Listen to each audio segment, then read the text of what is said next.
So this is a test that we developed about 10 years ago, and the problem is that cytology by itself has suboptimal sensitivity, quite low sensitivity for the detection of biliary tract tumors. So something was needed to improve the detection rate, and so we, based on some other studies, thought it might be possible that FISH, or fluorescence in situ hybridization, was more sensitive at picking up these tumors than cytology alone.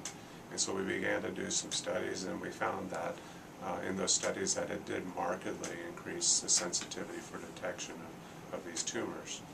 And of course the value of that is twofold. One is that if you pick up these tumors early, you might be able to reduce mortality. And even when that's not possible, being able to establish a diagnosis more quickly, of course, has the potential to save healthcare dollars. So it complements other things that the gastroenterologist may utilize to help make a diagnosis, such as imaging and serum markers. So it's just one in a number of different things that can help establish a diagnosis.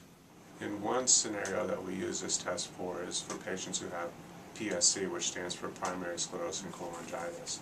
So this is a group of patients, they're not terribly common, but they have a very high risk of developing cholangiocarcinoma during their lifetime.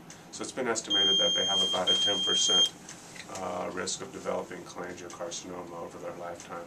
And because of that, the gastroenterologist will follow them closely over time, doing surveillance to see if they have early signs of this.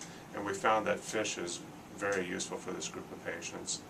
And if we detect signs of cholangiocarcinoma with our FISH assay, these patients could potentially be put on the liver transplant list and receive a liver transplant, which does have the potential to cure them of this disease.